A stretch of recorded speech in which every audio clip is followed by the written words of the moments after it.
Ruin my wedding to propose. I'll ruin your proposal. Throwaway account. I, 35 male, have a young brother Todd, 29 male, who had a complicated birth and had to stay a month in the ICU. And because of that, my parents have always doted on him and almost denied him nothing, even if it was to the detriment of my sister Abby, 32 female, and I. My brother drinks in on the attention and has on more than one occasion made himself the center of attention at either my sister's or a cousin's special event. Because of this, Abby and I have a strained relationship with Todd and our parents. Unfortunately, Todd met and fell in love with Lucy, 24 female, who announced her own pregnancy at the baby shower my mom held for Abby. When I proposed to my wife Michelle, 30 female, I just wanted to elope, but she really wanted her family to be there, so I invited my family out of obligation. While out, my best man Jim, 35 male, noticed a receipt from a jewelry store slipped out of Todd's pocket. Jim confronted Todd about this, which led to an argument. Jim told me everything, and I told Todd that he was no longer going to be a groomsman, because I knew he was going to propose at my wedding.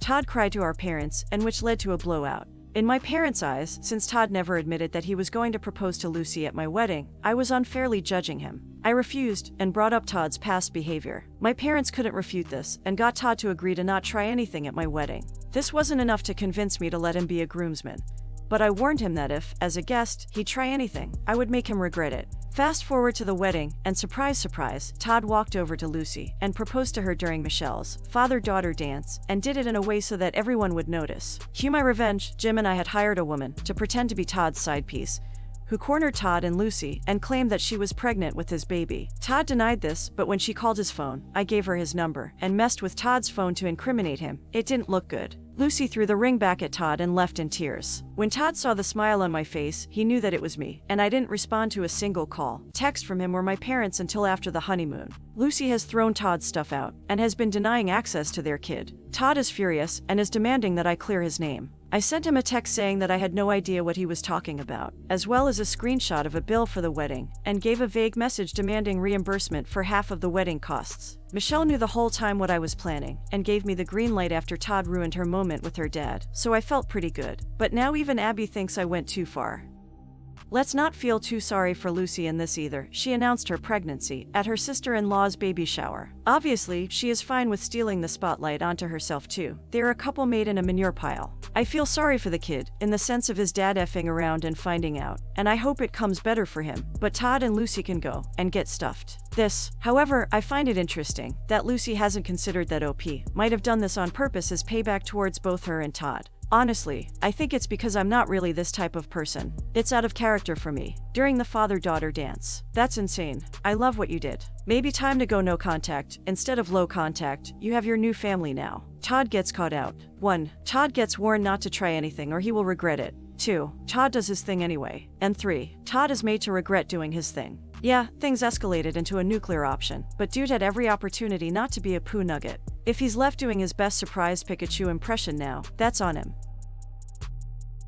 We chose where we got married out of sheer pettiness. My partner lost her new job last month, unexpectedly, completely out of the blue, for absolute BS reasons, but that's a whole other story. She's been looking for a new job, but there was no way she would be able to find one in time to avoid a lapse in health insurance, which isn't really an option for us. In order to get her on my insurance, we decided to just go ahead and tie the knot. We've already been in the process of planning our wedding next fall for quite some time. One of the first things we did was pick a venue. At first, we had our hearts set on the local botanical gardens, aka Venue A. We spend a lot of time there, and even had a membership for a year, before our finances dissolved into chaos. But when we reached out to them, we discovered that their prices and policies are insane. The venue itself has a large rental fee, which we expected and planned for, but then they nickel and dime you with a bunch of other mandatory charges. You have to use their vendors. Everything is per guest, and they have a 125 guest minimum. We don't even know that many people, let alone that many we would want at our wedding. All told, it was going to be upward of $10,000 for their most basic packages, and on top of all that, they and their vendors couldn't even promise me a meal I could eat. I'm violently allergic to gluten, and so is most of my family. So naturally, that was out of the question, and we picked a different place, Venue B, local arboretum with much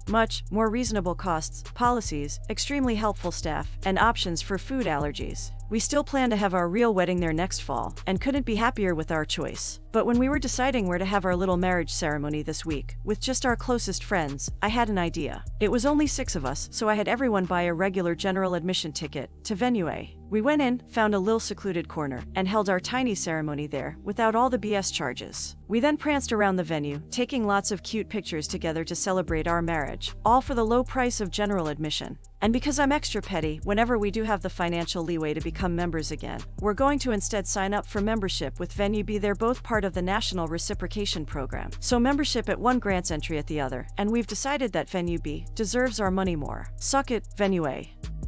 This is a perfect petty revenge story, nothing extra. I give it 4 stars, or at least my upvote. Had a friend do essentially that, 30 years ago, at a botanical garden in Tulsa. We literally just showed up, looked for a pretty location. There was a small amphitheater, with a stage and everything. We just grabbed it, knowing full well that if anyone had rented it, we would be kicked out shortly. But we weren't. Absolutely perfect ceremony, with about 30 guests. Totally free, public-owned, so no admission fees if I recall correctly. I just had violent flashbacks to the summer I worked at a local botanical gardens tourist trap, which had a blanket ban on everything wedding-related, as a kind of equalizer thing, so that all guests could enjoy all of the gardens at the same time, so no private bookings. They'd still get bridal parties sneaking in to try to do photo shoots, and catch them changing into full wedding gowns in the toilets, basically like standalone park bathrooms, and have to escort them out pretty regularly in the spring and summer. Brides work fast, but our draconian guest liaison manager works faster. This is a lovely comeback. Stick it to them. But where do you live that things aren't per guest with minimum attendance? That's a standard thing in all wedding venue packages in my area. Locking in vendors is a bit nuts to me though. It's not that we expect things to not be by guest, or for there to not be a minimum. It's that their minimum is unreasonably high, in conjunction with all of the ridiculous tacked on fees per guest, and the fact that you have to use their overpriced vendors for everything. Separate per guest charges for dishes, chair rentals, meals, which I can't even eat, etc, etc, etc. It just went on and on. Not only that, but it was ridiculous in my opinion, that they want to charge multiple thousands of dollars just for the space itself, and then on top of that, a charge just to have each guest. Essentially, they make it impossible to have a small to medium wedding there, and we're trying to have 50 to 60 people max. The other place we went with has a package that's a flat fee for the venue, and the per guest charges are limited to food, chair rentals, etc. It also includes a cake, a whole little venue building, and a handful of other amenities that the first place either doesn't offer or charges extra for. We're definitely willing to pay for a nice wedding at a nice venue. What made us mad about the first place is their inflexibility and price gouging. And for $10,000 plus, I should really be able to expect a meal that won't make me sick on my wedding day. He lied to me, so I left his number everywhere. I've been dating this guy I really liked for 3 months. I was happy, and I thought things were going great. Eventually, I kinda just started feeling like he wasn't being honest with me, so I wanted to end things. Every time I would bring up my concerns, he assured me it was all in my head, and I needed to relax. He had at least 2 chances to leave me alone. Even though I liked him, I just couldn't shake the feeling. The day before yesterday, he showed me something funny on Facebook he posted, but when I went back the next morning to see if I could send it to one of my friends, it wasn't there. So I started searching him under a different name, and I found his real Facebook, with all the pictures and videos of his actual long-term girlfriend, in another state. He looked very much in love, and I was very disappointed because I never knew, and wouldn't have stayed around if I would have. And I gave him chances to leave me alone. So yesterday, I spent all day signing him up for everything I could find that asked for a number. Cat facts, weather updates in different states, car insurance quotes, life insurance, Bible verses, coupons, everything I could find. His phone will be so full of spam. Then I posted screenshots of our conversations all over their pictures together, from as recent as the night before. And I took out his name, so the number was visible at the top. He was so mad at me. I have never done anything like this before, but for years men have been lying to me, breaking my heart, making me feel stupid, and it hurts and I just snapped. But I do not feel bad, and will not apologize. Donate blood, and give them his number. Those dudes call me like 3 times a week. Or even just sign him up saying he's O-negative, I'm O-negative, and get so many emails and texts to donate. You did great. Hope his other girlfriend does the same to him. Don't forget Mormons and Jehovah's Witnesses. They never let it go. The Jehovah's Witnesses stopped going to my grandma after she asked if there is only 144,000 spots in heaven. Why would they try and convert her, since that decreases their chance of a spot?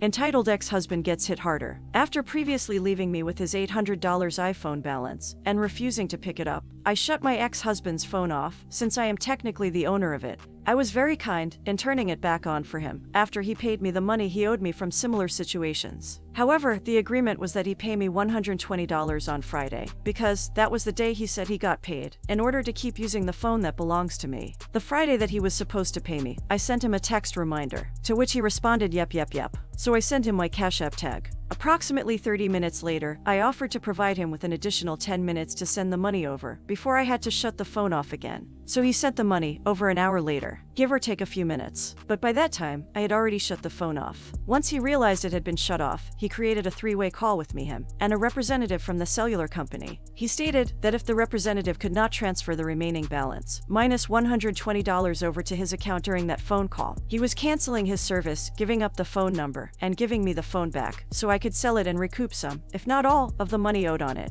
So in the end, the balance could not be transferred over, and my ex-husband said he was giving me the phone back when he picked our son up from me, later that day. But approximately 30 minutes before I expected him to pick our son up, he called me from a new number and told me that he no longer had the phone, and that he had to obtain a government phone from his mother. He was not willing to tell me any more information, just that he no longer had the iPhone that I'm still stuck making payments on. He even had the audacity to mistakenly call me his girlfriend's name during his, "You know what, it's gone, you can either accept it or not," rant. The police won't even make a police report, because nothing is finalized with the divorce, but despite that, I have my ex-husband convinced that he's facing theft charges, and given his history of drug abuse and law run-ins, he just wants me to drop the charges, so I milked an additional $50 out of him to put towards the remaining $600 something that's owed on the phone. I suppose this will only work as long as he remains stupid. But I'm still pretty peeved about the ordeal, so I've been taking Sharpies with me to bars and gas stations, and I've been scribbling his new government phone from his mom number in the men's stalls, with a note in curly, feminine writing, "Call me for a good time."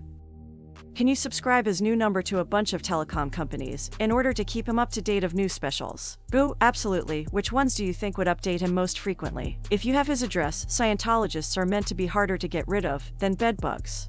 Thanks for watching. I hope you enjoyed some of the stories today. I think OP's revenge in the first story could really class as more like pro or nuclear revenge, rather than petty, but still a pretty epic revenge story. If you enjoyed this video, don't forget to like and subscribe for more videos.